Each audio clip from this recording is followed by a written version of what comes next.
నమస్తే అండి. Welcome to my channel. ఈరోజు సేమియా కేసరి చేసుకోబోతున్నాం. కావలసిన పదార్థాలు: సేమియాలు, బాదం పప్పులు, జీడిపప్పులు, యాలకుల పొడి, కిస్మిస్లు, ఎండు కొబ్బరి, పంచదార. ముందుగా స్టవ్ వెలిగించుకుని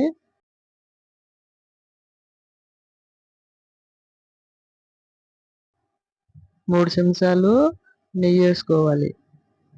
ఈ కేసరికి నెయ్యే టేస్టీగా ఉంటుంది. నెయ్యి వేసుకుని వేడెక్కిన తర్వాత దాంట్లో సేమియాలు వేసుకుని ఎర్రగయ్యే వరకు వేపుకోవాలి. సిమ్లో పెట్టి నిదానంగా వేపుకోవాలి ఎర్రగా.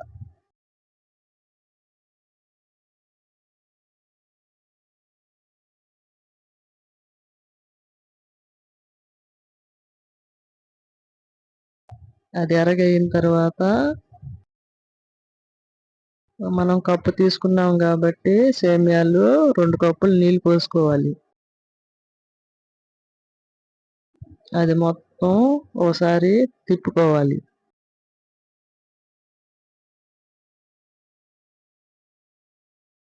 తిప్పుకుని మూత పెట్టేసుకుని ఒక 5 నిమిషాల తర్వాత చూస్తే చక్కగా సగం ఉడికింది. దాన్ని ఇంకొకసారి తిప్పుకుని సిమ్లో పెట్టేసుకోవాలి. నిదానంగా ఉడికిద్ది. దానిలో ఎండు కొబ్బరి తురుము కూడా వేసుకోవాలి.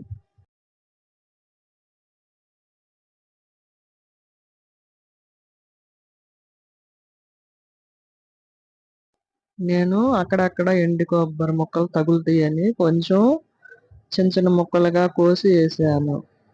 ఒకసారి గెంటి పెట్టి కలుపుకుని పంచదార కూడా వేసుకోవాలి. దాన్ని కూడా ఒకసారి కలుపుకోవాలి.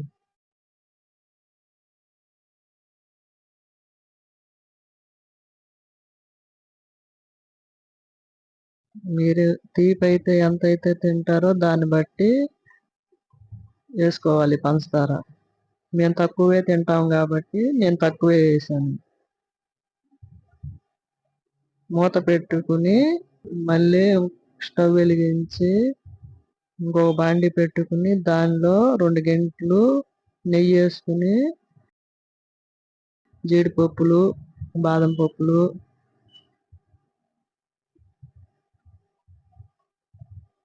వేసుకుని ఒకసారి కలుపుకోవాలి.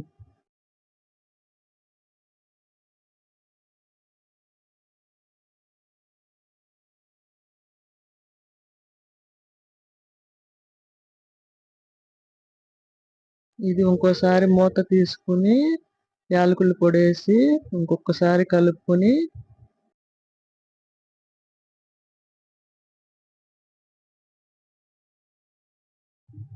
ఎండు ఖర్జూరాలు నేను అరగంట నానబెట్టి దాన్ని కూడా ముక్కలు ముక్కలు చేసి దీనిలో వేసాను. అది కూడా వేసుకుని అన్నీ ఎర్రగయ్యే వరకు వేపుకోవాలి. ఇంకొకసారి దీన్ని కలుపుకుని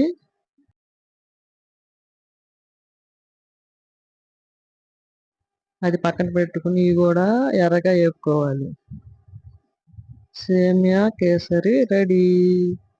ఎంతో సింపుల్గా అయిపోతుంది. ఇది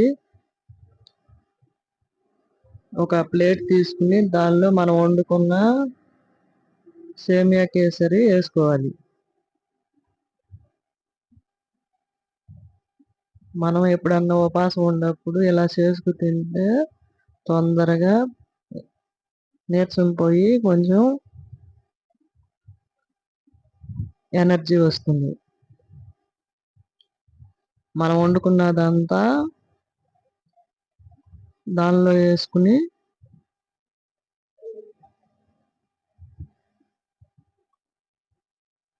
మనం ముందుగా వేపుకున్న జీడిపప్పులు, బాదం పప్పులు, ఎండు ఖర్జూరాలు కూడా దానిపైన వేసుకోవాలి. ఎంతో సింపుల్గా అయిపోతుంది. మీరు కూడా ఇలా తయారు చేసుకుని తినండి. సేమియా కేసరి రెడీ.